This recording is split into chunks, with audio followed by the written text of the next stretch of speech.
Bonjour mes chers, comme je vous ai dit tout à l'heure de façon fragmentée, je vais résumer ici pour vous dire que selon ma conception, je pense qu'il y a des choses que nous ne comprenons pas ensemble. Selon ma conception du vendeur freelance que j'ai pratiqué pendant des années aussi, dans l'imprimerie, dans les assurances, vous devez rendre compte de votre activité tous les jours. Tous les jours. Le matin ou le soir. Pourquoi? Parce qu'un vendeur freelance est supposé être un collaborateur de l'entreprise. Et il apporte de son énergie à l'entreprise pour avoir une rétribution qui est fonction de son rendement, de son travail. Et pour notre opération, je vous ai proposé 20% de votre production. Donc, j'attends de vous un compte rendu journalier pour savoir si l'entreprise peut compter sur vous pour réaliser ses objectifs. Si ce n'est pas possible, dites-le. Si c'est possible, faites-le et rendez compte. Un vendeur freelance qui ne rend pas compte ne peut pas vraiment collaborer avec l'entreprise parce que lorsque vous rendez compte, l'entreprise prend vos doléances ou bien vos plaintes, vous apporte des orientations, vous apporte des propositions de solutions pour vous permettre d'être fort. Un vendeur freelance ne veut pas dire que vous travaillez de votre côté et le jour où vous venez, on accepte ou on n'accepte pas. Non. Vous devez rendre compte en permanence pour permettre à l'entreprise de vous donner, n'est-ce pas, les éléments, les indicateurs, les supports nécessaires pour atteindre vos objectifs.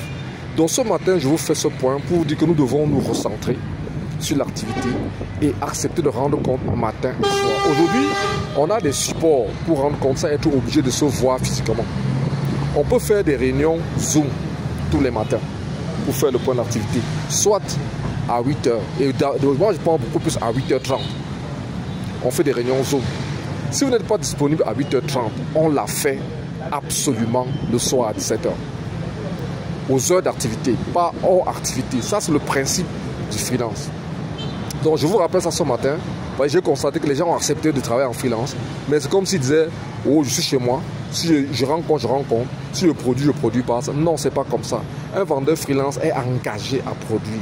Et on doit savoir qu'est-ce qu'il fait, comment il le fait pour l'accompagner. Et sachez que dans l'accompagnement également, on vous forme. Parce que lorsque vous êtes vendeur freelance, toutes les formations de l'entreprise, vous êtes supposé partir parce que vous devez épouser la vision de l'entreprise, épouser ses missions et travailler en alignement avec ses missions. Voilà ce que je vous propose ce matin. Et vous devez tenir compte de ça. Si vous ne pouvez pas respecter, c'est-à-dire que vous ne pouvez pas faire freelance avec moi, vous ne pouvez pas faire freelance avec EDK, si vous ne pouvez pas respecter ce principe, c'est le principe élémentaire dans la collaboration freelance. Ça veut dire apporteur libre d'affaires. Mais un apporteur libre d'affaires est aligné au principe du fonctionnement de l'organisation. Voilà. Maintenant, nous avons deux projets en cours. Deux. On a la formation du 13, qui est un projet en cours. Ça, c'est d'actualité. Quel est votre niveau de prospection? Quel est votre niveau de rendez-vous? Quelle est votre probabilité de conversion des prospects? On ne connaît pas. Et le 13, il n'y aura rien. On va dire il n'y a rien. Non, ce n'est pas possible, mes amis. Ce n'est pas comme ça que ça fonctionne. Non. Ça, c'est le premier échéance. Donc, par rapport à l'échéance du 13, je vous propose ce matin que chacun d'entre vous, dans ce groupe, s'engage à faire venir seulement 2 personnes. 2 personnes qui payent 10 000. Voilà l'objectif jusqu'au 12. Que chacun d'entre vous, pour démontrer sa volonté de faire freelance ou partenaire avec EDK, invite 2 personnes pour la formation du 13. Voilà ce que je vous propose ce matin. Mettez-vous à travailler et je suis sûr que si vous engagez un peu, on aura un très bon résultat.